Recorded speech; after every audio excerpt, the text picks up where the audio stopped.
22 अप्रैल 2025। पहलगाम, कश्मीर की वो वादियां जहां हर साल लाखों पर्यटक सुकून ढूंढने आते हैं। उस दिन भी परिवार आए थे हंसते हुए, तस्वीरें खींचते हुए, जिंदगी को महसूस करते हुए। लेकिन उस दोपहर बंदूकों की आवाज ने उस वादी का सन्नाटा हमेशा के लिए तोड़ दिया। आतंकवादियों ने एक एक इंसान से उसका धर्म पूछा और जो हिंदू निकला उसे वहीं गोली मार दी। 26 बेगुनाह लोगों की लाशें उस घाटी में बिछ गईं। 26 परिवारों की जिंदगियां उस एक दोपहर में बिखर गईं। उन विधवाओं की मांग का सिंदूर जो उस दिन धुल गया, वो भारत की सामूहिक चेतना में एक चीख बन गया। भारत सरकार ने तुरंत पाकिस्तान को जिम्मेदार ठहराया। द रेजिस्टेंस फ्रंट, जो लश्कर-ए-तैयबा का एक छाया संगठन था, उसने पहले हमले की जिम्मेदारी ली, फिर मुकर गया। लेकिन खुफिया सूत्र साफ थे, तार पाकिस्तान की जमीन से जुड़े थे। भारत ने इस बार चुप रहने का फैसला नहीं किया। अगले कुछ दिनों में भारत ने एक के बाद एक कठोर कदम उठाए। सिंधु जल संधि, जो 65 साल से चली आ रही थी, उसे निलंबित कर दिया गया। अटारी वाघा सीमा बंद कर दी गई। पाकिस्तानी नागरिकों के वीजा रद्द हो गए और राजनयिक रिश्तों को न्यूनतम स्तर पर ला दिया गया। भारत ने दुनिया को संदेश दिया, खून और पानी एक साथ नहीं बह सकते। लेकिन ये सब एक बड़े तूफान की पूर्व भूमिका थी। 6 मई की रात भारत के तीनों सशस्त्र बलों की संयुक्त योजना अंतिम रूप ले चुकी थी। लक्ष्य तय थे, हथियार तैयार थे और सुबह होने से पहले इतिहास बदलने वाला था। रात के अंधेरे में, ठीक 6 मई और 7 मई की दरमियानी रात, भारतीय वायुसेना के जेट आसमान में उठे। लंबी दूरी की स्टैंड ऑफ मिसाइलें छोड़ी गई। लॉइटरिंग म्यूनिशंस ने अपने लक्ष्य साधे और अगले सिर्फ 23 मिनट में पाकिस्तान अधिकृत कश्मीर में फैले 9 आतंकी ठिकाने तबाह हो गए। इस ऑपरेशन का नाम था ऑपरेशन सिंदूर। बहावलपुर में जैश-ए-मोहम्मद का मुख्यालय जल उठा। मुरीदके में लश्कर-ए-तैयबा का ट्रेनिंग कैंप खाक हो गया। मौलाना मासूद अजहर, जो दशकों से आतंक का चेहरा रहा, उसने खुद माना कि उसके 10 परिवारजन और 4 करीबी सहयोगी इस हमले में मारे गए।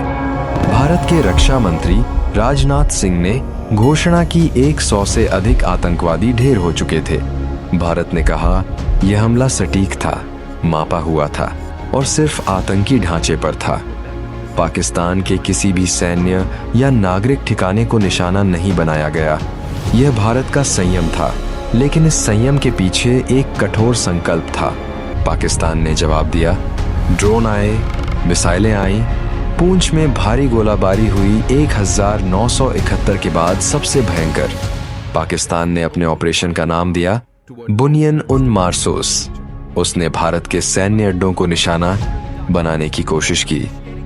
और 10 मई की रात पाकिस्तान ने 4 मिसाइलें दिल्ली की ओर दागी। लेकिन भारत की 400 वायु रक्षा प्रणाली जाग रही थी। चारों मिसाइलें हवा में ही नष्ट हो गईं। भारत ने अब अपना दायरा बढ़ाया। पाकिस्तान के 11 एयरबेस निशाने पर आए। वायु रक्षा रडार और सैम साइटें ध्वस्त हो गईं। भारतीय नौसेना की तैनाती ने पाकिस्तानी नौसेना को बंदरगाहों में ही कैद कर दिया। यह 2 परमाणु शक्ति संपन्न देशों के बीच दशकों का सबसे बड़ा सैन्य टकराव था। 10 मई की शाम पाकिस्तान के डीजीएमओ ने भारत के डीजीएमओ को फोन किया।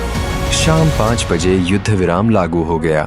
12 मई को प्रधानमंत्री नरेंद्र मोदी ने राष्ट्र को संबोधित किया। उन्होंने कहा, ऑपरेशन सिंदूर सिर्फ एक नाम नहीं है, यह उन करोड़ों माताओं और बहनों की भावनाओं का प्रतिबिंब है जिनका सिंदूर आतंक ने मिटाया। उन्होंने एक नई नीति की घोषणा की। भारत की धरती पर हर आतंकी हमले का जवाब दिया जाएगा। परमाणु दबाव भारत को नहीं रोकेगा और आतंकवादियों और उन्हें पनाह देने वाले राज्य में अब कोई फर्क नहीं किया जाएगा। ऑपरेशन सिंदूर 2016 के सर्जिकल स्ट्राइक से आगे था। 2019 के बालाकोट एयर स्ट्राइक से आगे था। इस बार भारत पाकिस्तान के हृदय में घुसा था। बहावलपुर, मुरीद के वो शहर जहां एक पत्रकार ने 2019 में कहा था, अगर आज बालाकोट है तो कल बहावलपुर भी हो सकता है। वो कल आ गया था। ऑपरेशन सिंदूर ने दुनिया को बता दिया, भारत अब आतंकवाद के खिलाफ सिर्फ बयानबाजी नहीं करता। भारत के पास सटीक हथियार हैं, मजबूत इरादा है और एक स्पष्ट संदेश है। पहलगाम की उस घाटी में जो सिंदूर मिटा था, वो न्याय की मांग बनकर आकाश में उठा और उसका जवाब 23 मिनट की आग में मिला। भारत ने लिख दिया एक नया इतिहास, एक नया सिद्धांत, एक नई लक्ष्मण रेखा। ऑपरेशन सिंदूर।